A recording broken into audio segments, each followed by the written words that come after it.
झी5 आजच सबस्क्राईब करा आणि पहा तुमचे आवडते शोज। मीरा, काय करतेयस? राधाताई तू काही नाही ग, आवरत होते। तू कशी आहेस ग?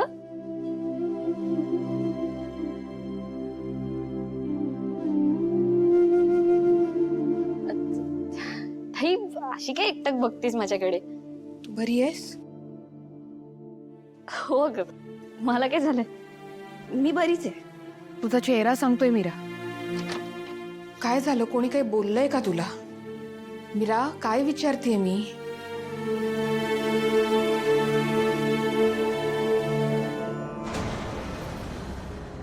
ताई अगं, काल ना वेदा जगला ठरवली होती। माझा हात सोडून ती कधी गेली मला कळलंच नाही ग। त्यामुळे वेदाचे बाबा माझ्यावरती खूप चिडलेत आणि रागवलेत सुद्धा। पण ताई मी मुद्दाम नाही केलं, माझं लक्ष होतं वेदावर।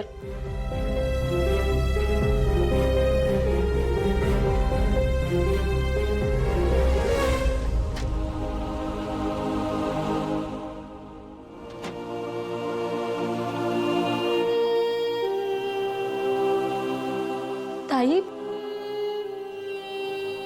तुला पण तसंच वाटतंय का ग? नाही ग मीरा, असं का वाटेल मला? हा, आणि मला माहितीये तू वेदावर किती जीव लावतेस ते। पण एक सांगू? हा बोल ना ग।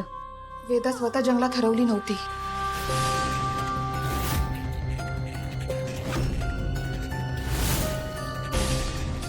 हे सगळं मायाने घडवून आणलंय। मायाला नकोय वेदा तिच्या आयुष्यात। ताई तू तू काय बोलतेस? अगं मायाताई असं का करते? हे बघ, मायाताईंचा ना वेदावरती खूप जीव आहे। हे सगळं दाखवण्यापुरतं। माया अथर्वसाठी योग्य नाही आणि माया अथर्वचं लग्न झालं ना तर या सगळ्यात आपल्या वेदाच्या जीवाला धोका आहे। ताई तुझा मायाताईंवर इतका राग का आहे? कारण तिचा स्वभावच तसा आहे। अगं तू बघ ना ती कशी वागते ते। अगं मी रोज बघतेय। मला काय वाटतं ना की तुलाच कोणीतरी मायाताईंबद्दल काहीतरी सांगितलंय। नाही ग मीरा। हे बघ ताई, मला ना तुझं सगळं पटतं। तू खूप चांगली आहेस, तू लोकांना मदत करत असतेस। मला ना तुझा स्वभाव पण आवडतो, पण ना हे जे तू काही मायाताईंबद्दल बोलते ना ते मला पटतच नाही अगं। हे बघ, तुला मायाताईंवरती विश्वास नसेल, पण माझा मायाताईंवरती पूर्ण विश्वास आहे। आणि तू ना मायाताईंबद्दल असं बोलत नको जाऊस हा।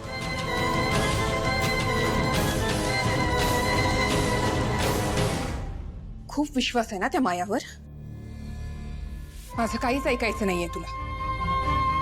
नाही ठीक आहे, यापुढे मी तुला त्या मायाबद्दल काहीच सांगणार नाही। पण एक गोष्ट लक्षात ठेव, ह्या सगळ्याचा एक ना एक दिवस तुला नक्कीच पश्चाताप होईल। अगं ताई रागावू नको। नाही, मी काही ऐकणार नाहीये मीरा। मला इथे थांबायचंच नाहीये।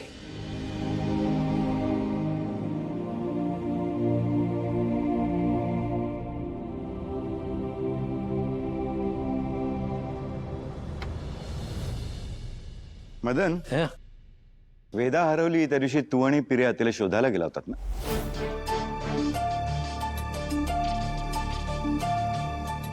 हो हो, आम्ही दोघं गेलो होतो। कुठे कुठे शोधलं तुम्ही तिला? हे सगळीकडे शोधलं आम्ही। म्हणजे रस्त्यावर शोधलं, दुकानात पण शोधलं आम्ही तिला। म्हणजे चौकात शोधलं। म्हणजे एक एक माणसाला तर आम्ही असे पकडून आम्ही विचारत होतो, कुठे आहे वेदा, कुठे आहे वेदा। म्हणजे आम्ही जंगलात पण गेलो होतो, पण तेवढ्यात आम्हाला वेदा बेबी भेटल्यात असं कळलं आम्हाला। एवढं घाबरायला काय झालं? हा, घाम फुटलाय तुला? घाबरलो नाही, हे घाम हे खूप आहे ना, गरम होते उकाडा, त्याच्यामुळे। अरे वा वा वा, सरबत! वा वा वा वा वा वा वा वा वा वा। बरं वाटलं बाबा।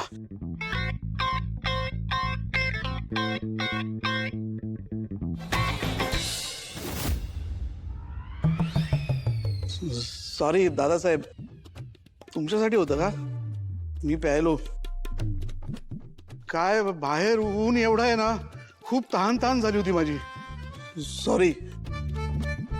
आज उन्हात कुठे गेला होता फिरायला? ते मंजिरी बहिणीने मला बाहेर पाठवलं होतं. माया आणि अथर्वचं लग्न आहे ना, म्हणून ब्लू लोटस हॉटेल बुक करायला गेलो होतो.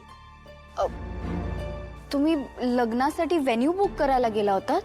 हा, पण लग्नाची डेट अजून फिक्स नाही झाली आहे. अनन्या, 30 तारीख ठरवायची आपल्याला.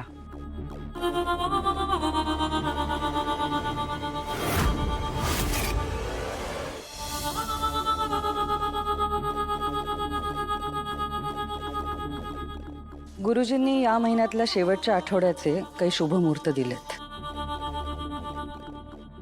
त्यातली एखादी तारीख ठरवूया आपण.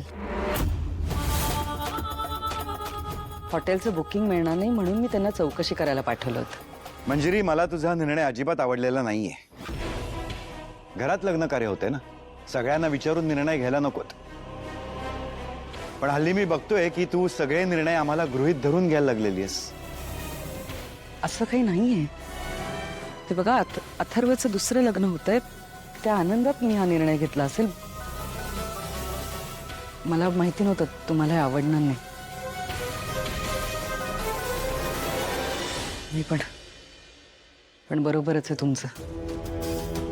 मी विसरून गेले होते की अथर्व माझा मुलगा नाहीये ना. त्याच्यावर माझा काहीच हक्क नाहीये. त्याच्यावर कशाला, या घरावरही माझा हक्क नाहीये. ठीक आहे, याच्या पुढे अथर्वच्या बाबतीत मी कसलाही निर्णय घेणार नाही. एक मिनिट. आई,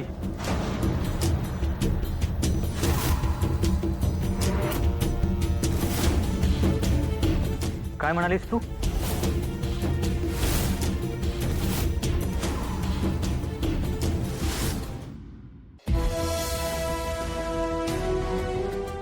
का घेणार नाहीस तू निर्णय? बाबा, तुम्ही आईचं मन दुखावलंय आणि ते मला आवडलेलं नाहीये.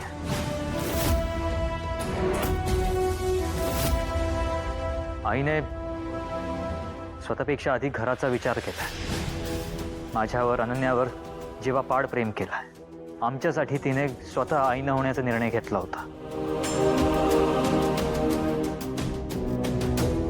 आई, तुला फक्त माझ्या लग्नाचा नाही तर माझ्या आयुष्याचे सगळे निर्णय घेण्याचा अधिकार आहे.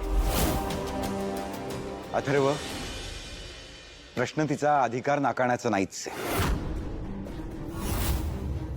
हॉटेल बुकिंग संदर्भात मी बोलत होतो आणि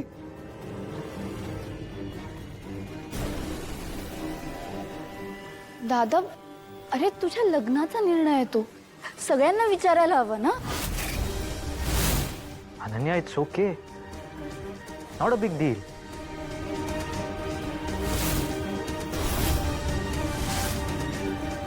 आई,